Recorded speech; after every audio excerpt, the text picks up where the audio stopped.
Bonjour à tous, chers professeurs, chers collègues. J'ai le plaisir de présenter le cours intitulé Traumatismes abdominaux chez l'enfant. Pour traiter ce sujet, nous nous rappellerons de cette fameuse interrogation des chirurgiens, à savoir, y a-t-il un épanchement? Nous allons voir donc dans les lignes suivantes, à travers ce plan, est-ce qu'il y a vraiment un épanchement ou pas? Dans un premier temps, nous allons introduire, suivi de quelques fondamentaux sur les particularités chez l'enfant. On verra les différentes circonstances traumatiques chez l'enfant. Quels moyens d'imagerie faut-il réaliser pour face à un traumatisme de l'enfant et comment s'y prendre une fois une imagerie réalisée. Nous terminerons par le bilan lésionnel et un mot sur l'évolution bien avant de conclure cet exposé. Le traumatisme de l'abdomen représente tout choc qui intéresse l'abdomen, quelle que soit sa nature. C'est une cause très fréquente de consultation aux urgences et peut engager le pronostic vital par l'état de choc qu'il entraîne. Les traumatismes, toutefois, peuvent être de deux types. Les zones sont fermées, pour lesquelles on ne trouve pas de solution de continuité au niveau abdominal, ou ouverts à la suite des traumatismes par arme blanche. À guise de rappel anatomique, l'abdomen, comme toute la cavité abdominale, comme toute cavité, présente un contenant et un contenu. Le contenant étant la paroi abdominale, qui est un ensemble musculo-aponeurotique présentant à décrire de l'extérieur vers l'intérieur, la peau, le tissu graisseux sous-cutané et, n'est-ce pas, le plan musculaire qui est constitué en avant par le muscle grand droit de l'abdomen. Et plus latéralement, nous distinguons les muscles larges, représentés par les muscles obliques et le transverse. Ces muscles larges vont émettre des aponevroses qui vont s'unir sur la ligne médiane pour constituer ce qu'on appelle la ligne blanche. Et cette cavité contient différents organes, parmi lesquels les organes creux, représentés par le tube digestif, le système bilio-pancréatique, et bien entendu le système excréteur. Des organes pleins représentés par la rate qui siège au niveau de l'hippocampe gauche, le foie au niveau de l'hippocampe droite, les reins que nous visualiserons au niveau des flancs, et un autre organe qui est plus profond, le pancréas. Ces différents organes sont liés par des systèmes d'attache qui sont les mésos. Pour les intestins grêles seront fixé par, n'est-ce pas, le mésentère et, n'est-ce pas, le côlon par le mésocolon, alors que tous ces organes sont protégés par le grand épiplon qui est représenté ici comme un tablier de l'organisme. Comme on aime souvent le dire, l'enfant n'est pas un adulte en miniature. Ceci s'explique par ses particularités à la fois anatomiques que physiologiques.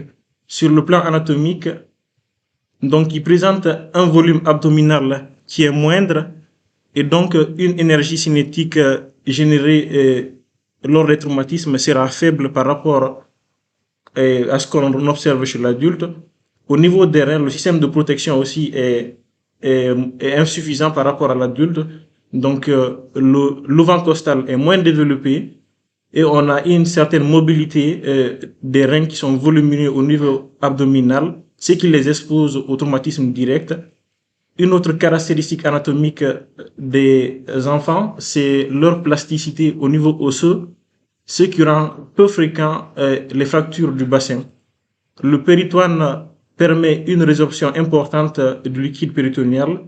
On comprend ainsi aussi la faible présence d'hémopéritoine ou, disons, l'évolution rapide, n'est-ce pas, d'hémopéritoine chez ces enfants. La rate présente une capsule qui est très épaisse, qui protégeant donc ces enfants contre les traumatismes et par conséquent, on aura moins d'hémopéritoine lors des traumatismes de la rate.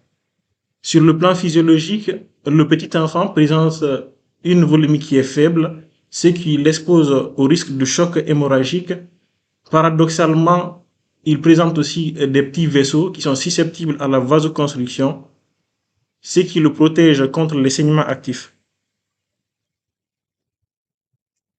Maintenant, dans quelles circonstances on voit les traumatismes? C'est souvent à la suite des accidents de la voie publique ou, n'est-ce pas, une chute à une hauteur plus ou moins élevée. Dans certains cas, c'est des agressions accidentelles par arme blanche ou arme à feu, ce qui définit ainsi deux types de traumatismes. Les zones qui sont ouvertes, où on a une solution de continuité pariétale, les autres qui sont fermées, qui peuvent être engendrés par deux mécanismes. Un mécanisme direct responsable d'un écrasement et d'une hyperpression. Résultat, on aura une atteinte des organes pleins. Les autres qui sont indirects, donc où on observera un mécanisme de cisaillement, de décélération, et c'est là qu'on observera les arrachements pédiculaires, les arrachements, donc les lésions mésentériques. Ce traumatisme, toutefois, aura un impact, n'est-ce pas, sur l'hémostasie, bien entendu, de l'organisme, ce qui sera à l'origine de vomissements, de symptômes mineurs comme les douleurs, les vomissements, ou voire carrément un état de choc hémorragique. Sur le plan clinique, on note des ecchymoses, des hématomes ou parfois des ouvertures cutanées, une défense, un tympanisme en rapport avec un pneumopéritoine, une matité suspubienne témoignant de la présence d'un globe vésical, et dans certains cas, on note des déformations des membres du rachis rentrant dans le cadre du polytraumatisme. Maintenant, comment explorer ceci? Tout d'abord, l'échographie abdominale. Il a l'intérêt d'être moins coûteux et moins irradiant, enfin non irradiant, mais aussi on peut le réaliser sans aucune sédation chez les enfants les plus petits. Cependant, on verra un peu plus loin quand est-ce qu'on réalise l'échographie en premier lieu. L'autre moyen d'imagerie, c'est la TDM abdominale. Donc, elle nécessite des précautions préalables, notamment une bonne position. Les bras doivent être surélevés derrière la tête en veillant à ce que le champ d'exploration soit bien net. Et donc, pour ce faire, on réalise dans un premier temps un passage sans injection, le but étant de mettre en évidence des hématomes, un hémopéritoine. Par la suite, on réalise une injection de produit de contraste proportionnellement au poids de l'enfant et une acquisition sera lancée après les 30 premières secondes qui correspond, n'est-ce pas, à la phase artérielle, et c'est là qu'on mettra en évidence des lésions artérielles, un saignement actif, voire un pseudo-anévrisme. À 50 secondes plus tard, une deuxième acquisition sera lancée qui est toute indispensable dans l'exploration des traumatismes de l'abdomen où on pourra apprécier, n'est-ce pas, les différents organes pleins. Et lorsqu'on doute sur une atteinte du système excréteur, notamment la présence d'un épanchement donc, au niveau de l'aire rénale ou, n'est-ce pas, vésicale, là, on sera amené à réaliser un temps tardif. C'est le temps qui correspond 10 à 15 minutes plus tard après l'injection. Bien sûr, en veillant à irradier le moindre possible, ici les recommandations de la Société française d'imagerie pédiatrique, donc des différents paramètres dosimétriques. Comme autre moyen d'exploration, c'est entre autres l'ASP.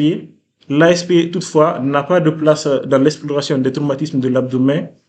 Cependant, pour des patients en réanimation qui sont instables, en fait, qui n'ont pas été stabilisés, on peut se permettre de réaliser, lorsqu'on doute sur la présence d'un pneumopéritoine, un ASP. C'est donc un examen de débrouillage. Les autres moyens, c'est l'artériographie, qui est donc des recours exceptionnels. Donc, on le réalise à la suite, enfin, dans le but surtout thérapeutique pour une embolisation ou, n'est-ce pas, la pose de stent pour des lésions, n'est-ce pas, intimales, des lésions vasculaires.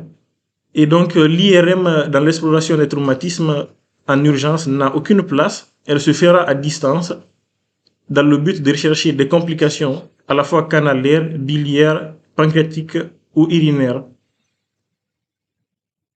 Maintenant, voyons sur le plan sémiologique comment s'y prendre une fois qu'une imagerie est réalisée. Donc, on peut mettre en évidence des lésions en rapport avec l'atteinte des organes pleins ou alors l'atteinte des organes creux. C'est le cas de l'hémopéritoine, l'hématome, les contusions, les lacérations, des fractures, des signes d'atteinte vasculaire et un autre syndrome particulier d'hypoperfusion complexe. L'atteinte du tube digestif se matérialise par un pneumopéritoine, des signes d'atteinte du tube digestif, voilà, des atteintes mésentériques. Maintenant, c'est quoi un hémopéritoine? C'est toute collection qui, n'est-ce pas, siège au niveau intrapéritonéal. Sa densité est variable, avoisinant les 45 unités Hounsfield. Cependant, dans certains cas, elle peut être très basse, s'approchant de 20 unités Hounsfield. On les retrouve au niveau des déclivités, le Morrison, le Douglas. Eh bien, le scanner nous permet également de quantifier cet épanchement selon le nombre de compartiments qui est atteint. Pour un compartiment atteint, on parlera d'épanchement de faible abondance et l'épanchement sera maximal de grande abondance pour plus de 2 compartiments atteints. Et on peut en même temps mettre en évidence l'origine du saignement par la mise en évidence d'une hyperdensité, donc témoignant ainsi, traduisant ainsi le signe du caillot sentinelle. Cette collection toutefois peut siéger au niveau intraparenchymateux ou sous-capsulaire et c'est ce que l'on appelle hématome. Donc d'autres lésions élémentaires peuvent être rencontrées comme les contusions, les lacérations, les fractures. Les contusions en échographie seront vues comme des plages isoéchogènes, parfois hyper. En TDM, ce sont des zones hypodenses qui persistent après injection de produits de contraste. Les lacérations donc, sont hypoéchogènes en échographie et leur forme est linéaire avec leur taille qui ne dépasse pas les 3 cm. Elles peuvent être superficielles ou profondes. Les fractures, quant à elles, sont plus importantes et, n'est-ce pas, traversent l'organe. Donc, 2 types de fractures peuvent être rencontrées, les unes simples et d'autres qui sont complexes. Donc, les signes d'atteinte vasculaire sont entre autres le bloch vasculaire qui traduit l'extravasation de produits de contraste, une irrégularité bien entendu au niveau des vaisseaux ou alors une terminaison abrupte au niveau des vaisseaux et le fameux signe d'hypoperfusion complexe qui se voit dans le choc hypovolémique. Enfin, ce syndrome se rencontre dans très peu de cas actuellement, vu que les patients doivent être stabilisés bien avant la réalisation de l'imagerie. Dans le cas contraire, on peut observer une petite aorte, donc un spasme des vaisseaux, des artères viscérales, une rate qui paraît peu vascularisée, une dilatation des anses digestives avec un rehaussement pariétal qui est important, une veine cave qui est aplatie, dont le diamètre antéro-postérieur reste inférieur à 9 mm et on aura également une hyperperfusion de la glande surrénale. Dans certains cas, on peut observer un reflux cavo-sus-hépatique du produit de contraste. Pour ce qui est de l'atteinte du tube digestif, c'est le pneumopéritone qui est souvent observé. Il traduit la perforation donc d'un organe creux. Donc, il se matérialise par la présence de l'air en état digestif qui peut siéger toutefois au niveau intrapéritonéal ou au niveau rétropéritonéal. Comme autre signe à rechercher suggérant une atteinte digestive, c'est la discontinuité pariétale, un défaut de rehaussement en rapport avec une atteinte vasculaire, un épaississement pariétal hématique qui on admet qu'il existe un épaississement à partir de 3 mm pour le grêle et 5 mm pour le côlon. Et en même temps, on peut y observer une infiltration de la graisse au contact. Maintenant, comme bilan lésionnel, on peut avoir donc une atteinte du contenu, qui sont les organes pleins, les organes creux et les gros vaisseaux, ou n'est-ce pas une atteinte pariétale, se matérialisant par des contusions des hématomes ou des plaies pénétrantes ou superficielles. Donc, les signes d'atteinte mésentérique sont entre autres l'infiltration du mésentère qui donne cet aspect sale de la graisse mésentérique, ou alors un hématome mésentérique au niveau de cette graisse mésentérique. La rate est le premier organe donc plein touché lors des traumatismes abdominaux chez l'enfant. Elle représente 21% des traumatismes de l'abdomen. Et l'hémopéritoine n'est présent que dans 25% des cas. Nous l'avons compris parce que la capsule splénique est plus épaisse chez l'enfant. Ce traumatisme, toutefois, la gravité de ce traumatisme peut être évaluée grâce, n'est-ce pas, à la classification de l'AAST, permettant de distinguer 5 stades, n'est-ce pas, de gravité croissante. Un grade 1 pour une lacération de moins de 1 cm avec hématome sous-capsulaire couvrant moins de 10% de la superficie. Un grade 2 pour une lacération comprise entre 1 et 3 cm et un hématome sous-capsulaire entre 10 et 50% de la superficie. Un grade 3 lorsque la lacération dépasse les 3 cm et que l'hématome dépasse 50% de la superficie.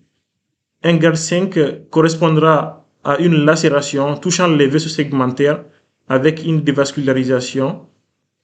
Et on parlera donc de grade 5 lorsqu'il existe une avulsion complète ou une lésion vasculaire hilaire. Ici, un cas du service pour illustrer ceci. On note des fractures complexes au niveau de la rate, classée grade 4 de l'AST. Le deuxième organe touché est représenté par le foie. Il est souvent associé au traumatisme splénique dans un tiers des cas et l'hémopéritone peut se rencontrer dans 2 tiers des cas.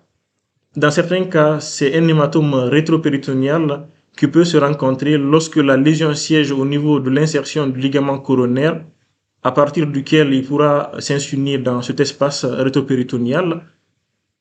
Là aussi, la gravité de ces lésions peut être appréciée grâce, n'est-ce pas, à la classification de l'AAST. Donc, un grade 1 pour une lésion de moins de 1 cm avec un hématome qui est minime, donc de moins de 1 cm de profondeur. Un grade 2 pour des lésions lorsque l'hématome sous-capsulaire est compris entre 1 et 3 cm et que l'hématome il est important, il dépasse les 10%.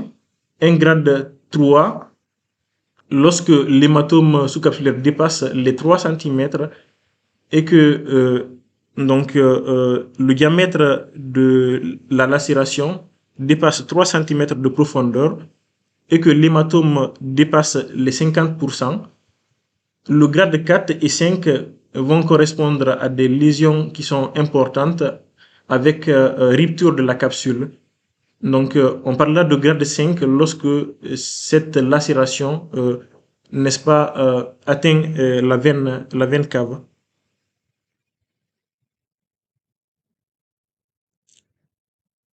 Ici, une image pour illustrer ceci, une lacération du segment 8 hépatique de grade 2 de l'AST.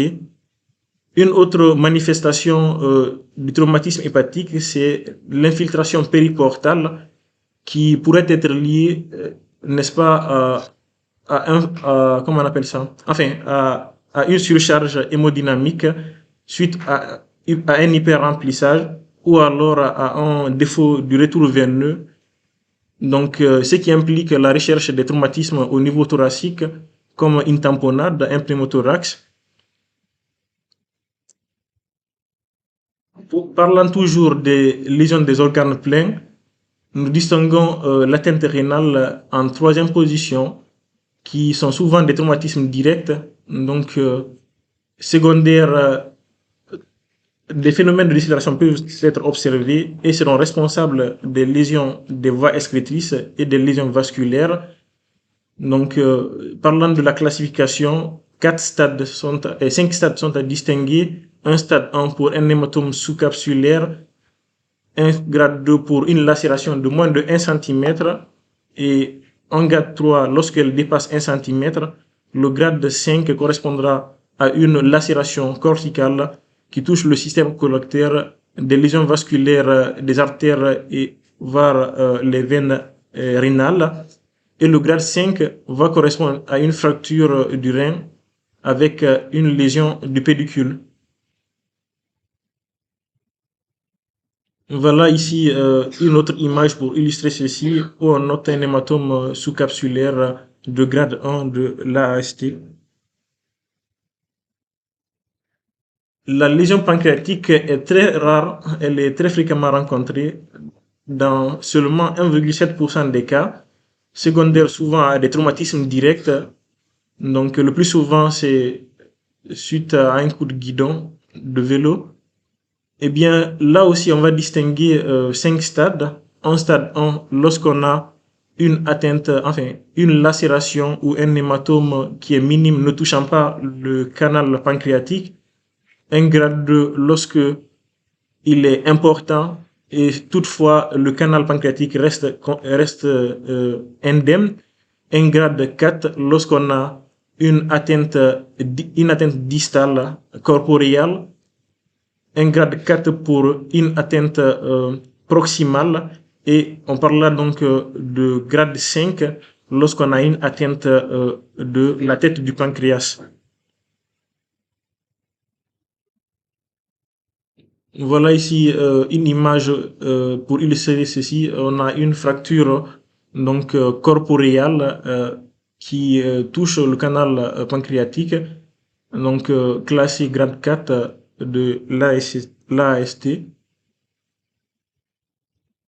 Parfois, on peut observer certaines lésions associées comme un hématome surrénalien. Ces lésions des organes clés s'ajoutent les lésions, enfin des organes pleins s'ajoutent les lésions des organes creux, notamment qui peuvent être des atteintes de type pariétal ou alors des perforations. Donc on peut ainsi observer des hématomes pariétaux.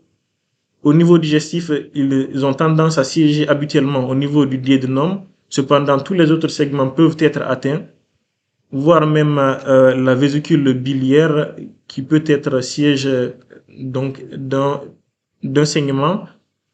Et on peut, dans certains cas, observer des perforations digestives se matérialisant par le pneumopéritoine ou alors une atteinte du système urinaire, du système excréteur. Donc là, nous observons un épanchement au niveau de l'aire rénale qui est de densité liquidien. C'est là qu'on injectera bien entendu et on réalisera un temps tardif. Donc nous observons une fuite du produit de contraste au temps tardif, témoignant ainsi d'une lésion de cet appareil urinaire, de cette cavité urinaire. Donc le troisième type de lésion, c'est les lésions des gros vaisseaux. Ces lésions toutefois sont rares chez l'enfant et peuvent toucher à la fois l'aorte, la veine cave inférieure ou les vaisseaux mésentériques, et peuvent être de type dissection pseudo-anévrismale ou n'est-ce pas thrombotique.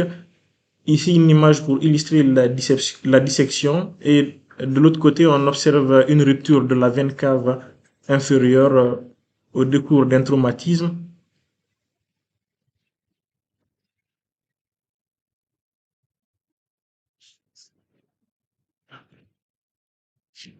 Voilà. Donc parlant des lésions pariétales, on peut avoir soit une infiltration de la graisse sous-cutanée. C'est habituellement ce qu'on rencontre chez les sujets adultes. Donc, rappelant ainsi ce fameux signe de la ceinture. et qui traduit en fait la présence d'une bande hyperdense au niveau de cette graisse, ou alors un hématome qui peut se constituer au niveau des muscles de l'abdomen, ou tout simplement de petites contusions. Dans certains cas, on peut avoir des lésions squelettiques, donc costales, rachidiennes. Il faut donc garder à l'esprit que ces traumatismes de l'abdomen surviennent le plus souvent dans un contexte de polytraumatisme et donc peuvent s'associer à des lésions diaphragmatiques, donc lors des mécanismes de compression, d'hyperpression, qui sont souvent sous-diagnostiqués lorsque la lésion est minime. Donc, dans le cas contraire, on aura une hernie au niveau des viscères, au niveau thoracique, et voilà, des lésions squelettiques. Donc, c'est d'où l'intérêt donc d'avoir une approche globale face à ces polytraumatismes. Donc, parlant de l'évolution de ces patients, ils peuvent donner lieu à des complications pour les atteintes spléniques. Des ruptures spléniques peuvent se faire en deux temps, ou alors on peut observer des kystes spléniques, des faux anévrismes. Donc, en dehors de ces manifestations, on peut observer une évolution favorable devant un traumatisme splénique, où on assistera donc à une résorption des hématomes dans un laps d'une semaine. Les lésions mineures de la rate donc se résolveront dans 6 semaines, alors que les lésions graves peuvent persister jusqu'à une année.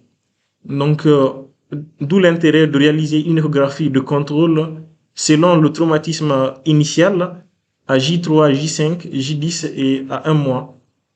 Pour ce qui est des atteintes hépatobiliaires, ils peuvent se compliquer d'hémorragie, d'hémobilie, de biliome, de biliopéritoine, de sténose des voies biliaires, des fistules et des faux anévrismes. Là aussi, l'échographie sera utilisée pour le suivi de ces patients à J15. Et au niveau rénal, on note des séquelles rénales à type d'encoche corticale, une atrophie qui sera surveillée également via l'échographie. Et enfin, pour ce qui est de l'atteinte pancréatique, donc la pancréatite aiguë est souvent découverte chez l'enfant après donc un traumatisme de l'abdomen, les kystes de pancréas aussi. Et donc la surveillance se fera par l'échographie, bien pour ces kystes de pancréas, la TDM pour dépister ces pancréatites et l'IRM lorsqu'une atteinte canalaire est associée. Donc, pour résumer ceci, face à un traumatisme fermé de l'abdomen, donc deux situations cliniques peuvent se présenter, soit que le patient il est stable, donc dans ce cadre, on jugera en fonction du mécanisme du traumatisme. Si c'est un traumatisme qui est bénin, pas besoin de réaliser une imagerie. Donc, on va surveiller le patient. Donc, soit l'évolution restera toujours favorable, ou alors une aggravation secondaire qui motivera la réalisation ici d'une échographie abdominale. Donc, de même que lorsque le traumatisme il est de moindre gravité, l'échographie toutefois peut être normale. Donc, on peut ainsi rassurer les patients ou alors dépister des signes de gravité qui sera donc secondairement complété par une TDM injectée. L'autre cas de figure, c'est les patients qui sont instables. Donc, ils nécessitent donc une stabilisation par une réanimation efficace. Voilà, dans ce cadre, lorsque la réanimation est efficace, on réalisera une TDM injectée. Le cas échéant, on aura directement besoin des chirurgiens pour, n'est-ce pas, assurer l'hémostase. Et enfin, pour répondre à cette fameuse question des chirurgiens, existe-t-il un épanchement? Donc, oui, s'il existe, il faut préciser sa nature. Lorsqu'il est hématique, reconnaître ainsi, préciser son origine, qui peut être au niveau des organes pleins ou au niveau des gros vaisseaux. C'est l'intérêt du temps artériel et portal. Ou alors aérique, on en a parlé, l'atteinte des organes creux. Et ou alors liquidien avec une densité de 20 unités Hounsfield. Un épanchement liquidien peut traduire une atteinte au niveau de l'aire rénale, peut traduire une atteinte du système excréteur, ou alors une atteinte, un liquide digestif tout court. Donc, on cédera des antécédents du patient pour trancher ceci. Et dans le cas contraire, on ne trouve pas d'épanchement. Il faudra alors analyser le contenu de la paroi, de manière minutieuse. Et enfin, on pourra donc rassurer le patient si l'examen il est normal. Donc, sur ce, je vous remercie.